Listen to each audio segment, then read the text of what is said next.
Salut, leader, stratège, Joseph Simon. Je fais cette vidéo pour t'expliquer un principe fondamental qui doit te permettre de pouvoir bien avancer dans l'entreprise du 21e siècle. Il faut que tu saches que recruter simplement ne suffit pas. Recruter simplement ne suffit pas. Tu auras beau recruter 100 personnes, 200 personnes, 400 personnes. Cela ne va pas forcément jouer sur ta situation financière ou alors sur tes évolutions dans le business. Il faut savoir que recruter à lui-même, tout le monde peut le faire. Il suffit d'avoir un aura qui porte assez. Il suffit d'avoir de bons canaux de communication. Il suffit d'avoir une bonne publicité bien lancée, bien ciblée. Et il y a des gens qui vont te contacter. Et parmi lesquels il y a des gens qui vont te faire confiance et vont décider de prendre leur engagement, de rejoindre l'entreprise par ton biais. Et ça va devenir tes fioles. Sauf que maintenant, le problème qui va se poser, c'est que il faut toujours enregistrer ces personnes suivant un parent, c'est-à-dire la personne qui leur a permis de connaître l'opportunité.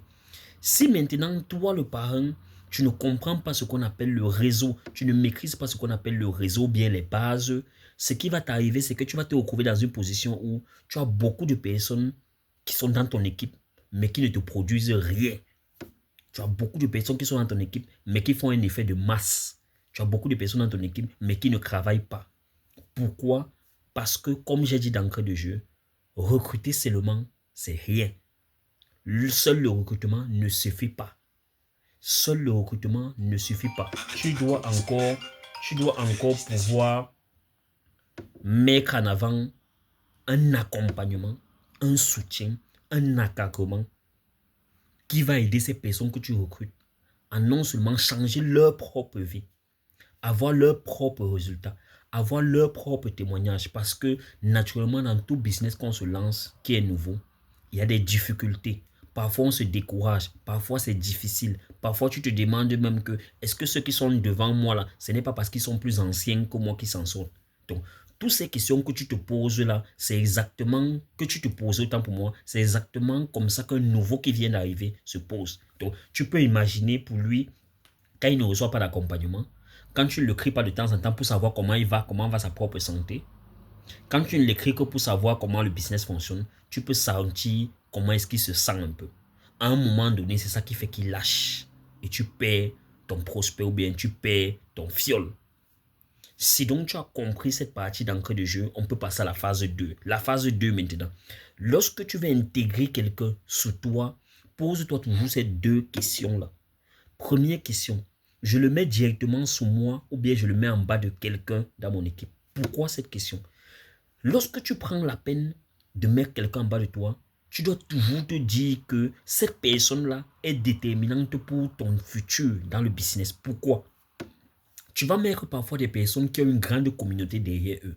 Tu vas mettre parfois des personnes qui ont un parler assez producteur, c'est-à-dire des personnes qu'il peut toucher 5-10 personnes et dans les 5-10 personnes, 3 personnes viennent rejoindre l'équipe. Donc, il faut toujours te dire que tu peux recruter quelqu'un qui a la rage, qui a la niaque, qui veut tellement changer sa vie qu'il se lance brutalement dans le recrutement et il recrute avec force.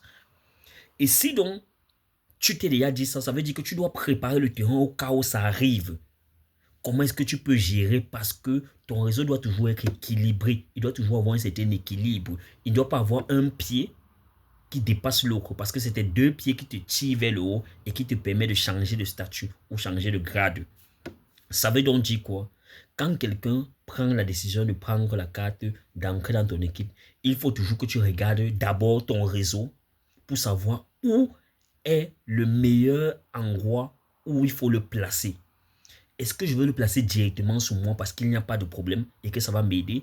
Est-ce que je veux le placer sous quelqu'un de mon équipe parce que j'estime que cette personne dans mon équipe ne travaille pas assez? Et si je les mets ensemble deux, leur cumul peut m'aider? Est-ce que tu dois toujours te poser ces questions? Et si, quand tu te poses cette question, tu ne trouves pas encore de solution, tu dois contacter rapidement ton coach stratège que je suis donc pour que nous voyons ensemble qu'est-ce qu'il est mieux de faire. Pourquoi? Après que tu aies placé cette personne, que ce soit en bas de toi ou en bas d'un membre de ton équipe, on ne peut plus rien faire après. Ça veut dire que même si cette personne est le plus grand recruteur au monde, tu vas juste subir. Et c'est pour ça que vous allez assister à beaucoup de leaders et de grands leaders même qui se retrouvent dans des positions où ils ont un pied qui a 10 personnes, un autre pied qui a 400 personnes.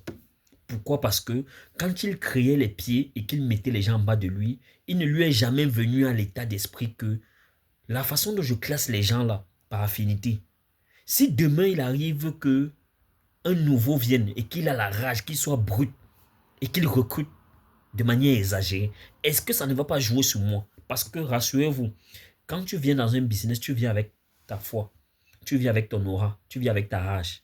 Ça veut dire que ces trois critères-là, quelqu'un d'autre, quand il vient aussi avec son business, il vient aussi avec sa rage, avec sa foi et son aura. Ce qui fait que il peut voir dans le business quelque chose que tu ne vois pas. Il peut voir un aspect ou bien un virage ou bien un couloir du business que tu ne vois pas et décider pour lui de changer sa vie radicalement. Et il se met à bosser comme un malade. Il se met à recruter des gens comme un malade. Sauf que quand lui le fait, ce n'est pas pour te faire du mal. Ce n'est pas comme s'il sait que ça va t'affecter. Mais lui le fait pour son avancée personnelle. Or, cette avancée personnelle sous le plan du réseau va déséquilibrer tes pieds. C'est pour ça que tu dois tout faire pour que, avant de le placer en bas de toi ou en bas de quelqu'un de ton équipe, tu puisses déjà prévoir là, tu puisses déjà évaluer, ok, si je le mets ici, sur le pied gauche, s'il travaille et qu'il arrive ici, ça va faire comme ça avec le pied droit. Si je le mets de mon côté droit, s'il travaille et il fait ceci, ça va faire cela. Si je le mets directement en bas de moi, s'il travaille, ça ne va pas déséquilibrer. Il faut toujours que tu restes en équilibre parce que le réseau, c'est une question d'équilibre. Pour quitter de 5 étoiles à 6 étoiles, il faut équilibrer. Pour quitter de 6 étoiles à 7 étoiles, il faut équilibrer. Pour quitter de 7 étoiles à 8 étoiles, il faut équilibrer. Pour monter au statut honorable, il faut continuer d'équilibrer. Et c'est cet équilibre-là qui va permettre à quelqu'un de réussir à atteindre un objectif que quelqu'un d'autre a pris 5 ans pour réussir à l'atteindre en 2 ans.